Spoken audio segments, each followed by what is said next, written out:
Jonathan Liebsman's really what attracted me to the project in the first place, his ideas right from the outset. Because truth be told, I read it and I was like, oh man, I'm not entirely sure, because on the page he was a very 2D sort of say the wrong thing at the wrong time kind of character. And when I met Jonathan, I said, look, that's not what I want to do with it. I want to do this with it and what ends up in the film with it. And thankfully Sam was on board with that, and we really worked together a great deal to sort of promote that character. But you know, what keeps me in that realm is that beard, you know. When you grow something like that, no one else wants to touch. I was hailing cabs in London like, I have money, oh please.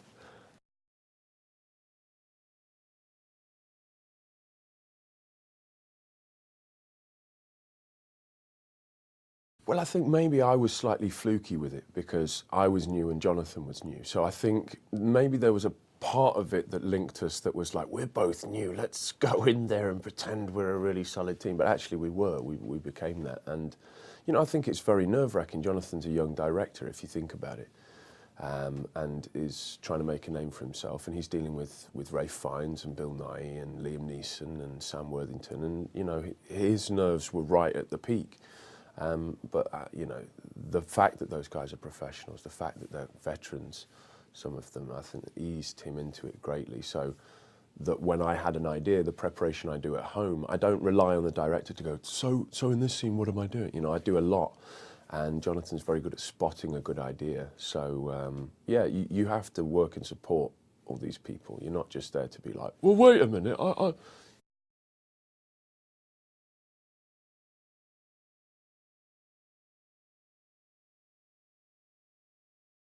Things like the navigator, you know, so taking it incredibly seriously that I am the navigator, or Agenor's the navigator, and you know, a few quips, a few lines. Whereas before he was like, when there's a scene with Bill Nighy and the Queen and Perseus, we're all sitting there talking about the gods and the end of the world. I asked for a slice of cake, and it was like, it's funny to my child, you know, second cousin, but not very funny to the adults. And I think what makes films fun is when the adults go there and they enjoy it also.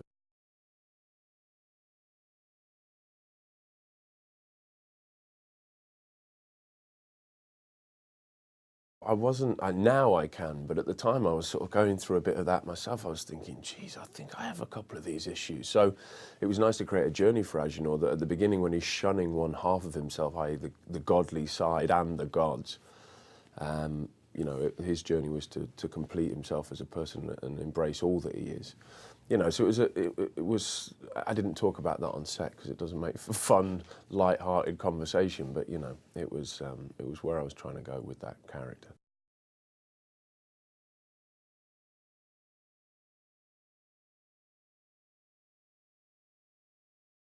He is greatly involved. I think he was greatly involved last time. I just think people sort of, he has great ideas. And, you know, being an Englishman, being an Australian, being a South African, sometimes we say things at volume. It doesn't make the idea any less good.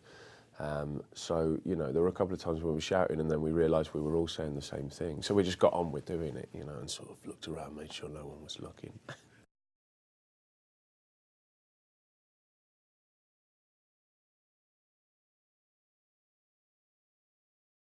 Well, the sort of looking around at the end, embarrassed that we were all shouting so loudly at each other, was to glance over at poor Rosamond, who's sitting there reading a book, you know, eating an apple, and you're like, oh, poor Rosamond. Sorry, Rosamond. She's in a tent, she's fine, she doesn't really care. So she comes in, does her stuff. So as delicate as she is, yeah, she gets on with all the rough stuff.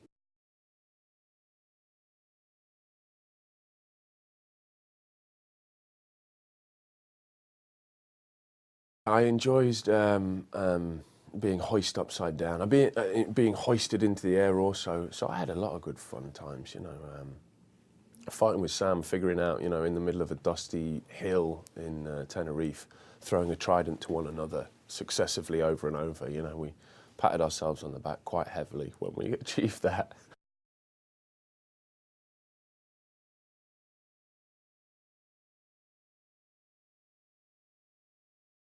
You have, it's 14 hours a day. You have, and that's, you know, plus makeup and hair. You have no time to sort of like have to do all these things to unwind. It is very simple to go to sleep. You're knackered, so you want to sleep.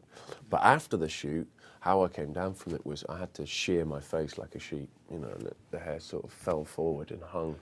So I had this big, like, it was horrendous.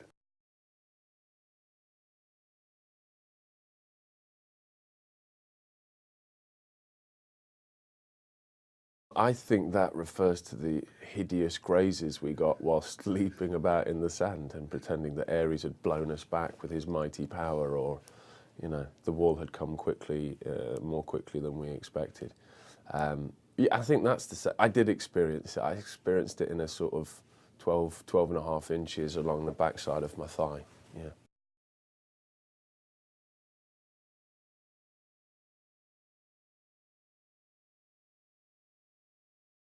I think, you know, if you read mythology, you know, the beauty of the demigods is really they have the mix. They have the, you know, the archetypes of the gods. They have, you know, the human nature. So yeah, they're just a very evocative character to play. So it was, you know, it's nice that we saved the day. There was a moment there where I might not have saved the day. So I'm glad I do in the end.